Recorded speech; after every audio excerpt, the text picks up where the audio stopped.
मंदाकिनी यानी यास्मीन को 22 साल की उम्र में राज कपूर ने राम तेरी गंगा मैली में चांस दिया था। कुछ साल बाद उनका नाम दाऊद से जुड़ा। बाद में उन्होंने मर्फी रेडियो की चाइल्ड मॉडल से शादी की। साल 1985 में राज कपूर की फिल्म से बॉलीवुड में एंट्री करने वाली एक्ट्रेस मंदाकिनी को लोग आज भी भूल नहीं पाए हैं। 80 के दशक में बॉलीवुड में एंट्री करने वाली मेरठ की यास्मीन जोसेफ को जब फिल्मों में काम नहीं मिला तो उन्होंने अपना नाम बदल दिया और वो बन गई बॉलीवुड सेंसेशन गर्ल मंदाकिनी।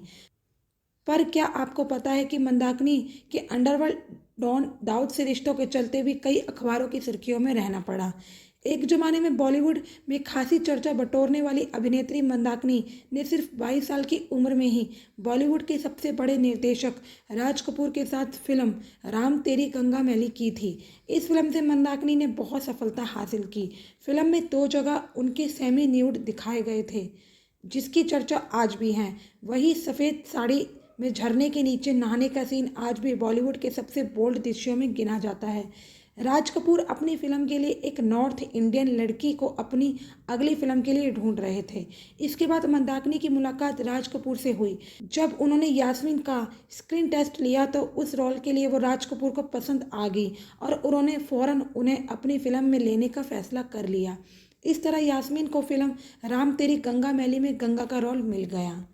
मंदाकिनी को याद करने की दूसरी वजह फिल्मी नहीं, उनका दाऊद इब्राहिम से कनेक्शन है। 1994 में लीक हुई एक फ़ोटो में मंदाकिनी दाऊद के साथ नजर आई थी, जिसके बाद वो अचानक ही बॉलीवुड के गलियारों में दाऊद की गर्लफ्रेंड बनकर छा गई। खबरें यहाँ तक आई कि दाऊद के चलते ही कई फिल्मों में मंदाकिनी को लिया गया। बदनामी तो हुई तो काम मिलना बंद हो गया। फिर मंदाकिनी ने गाना शुरू किया। उन्होंने 2 एल्बम निकाले, नो वैकेंसी और शम्बाला। दोनों बुरी तरह पिट गए।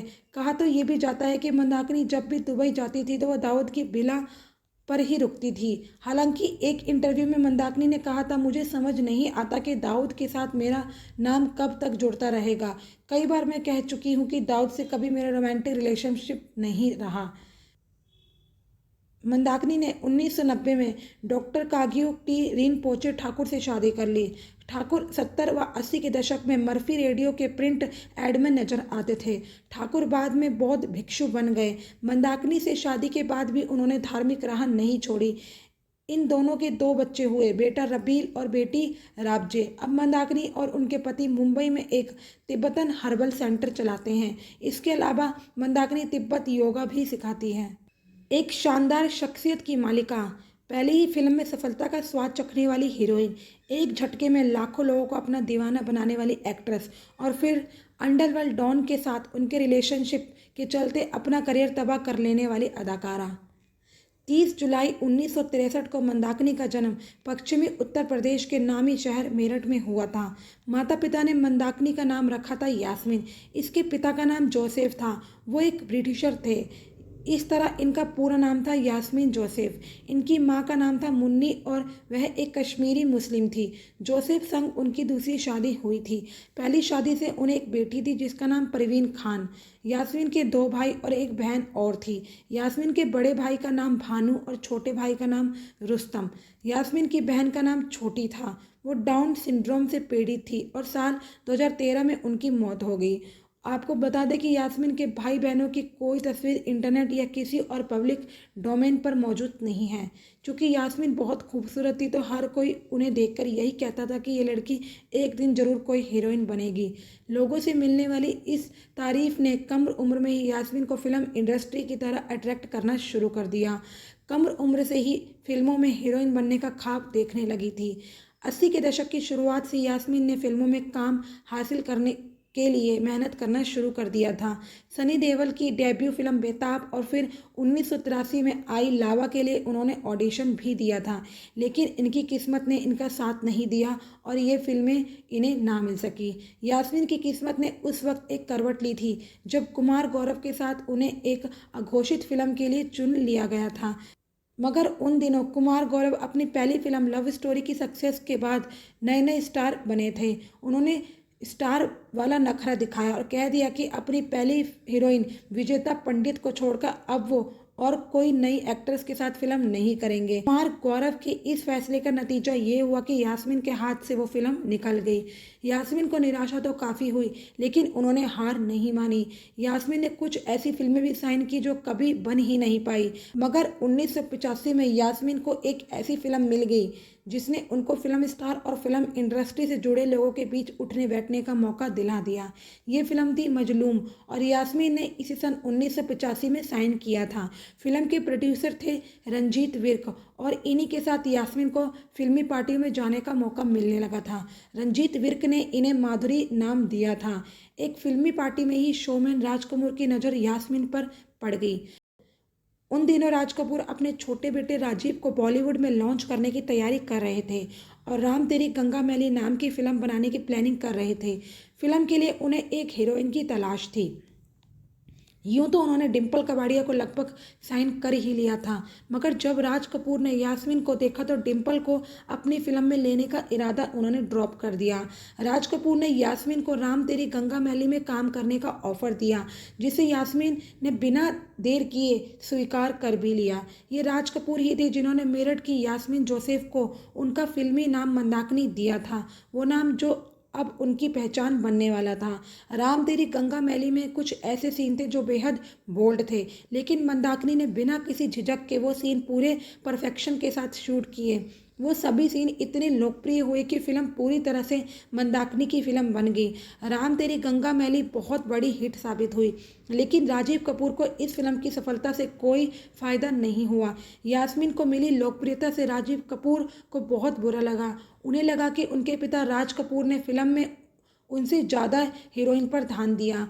राजीव को हुई इस गलतफहमी का नतीजा ये हुआ कि वो अपने पिता राज कपूर से नाराज रहने लगे। दूसरी तरफ राम तेरी गंगा मैली की सफलता के बाद मंदाकिनी कामयाबी के शिखर पर पहुंच गई। बैक टू बैक उन्होंने कई सारी फिल्में साइन की। हालांकि राम तेरी गंगा मैली जैसी कामयाबी मंदाकिनी को फिर कभी नहीं मिल पाई। पहली फिल्म के बाद इक्का दुक्का फिल्में ही ऐसी रही जिनमें मंदाकिनी के काम की तारीफ हुई, लेकिन बाकी दूसरी फिल्मों में उनके किरदार बहुत ज़्यादा दमदार नहीं रहे।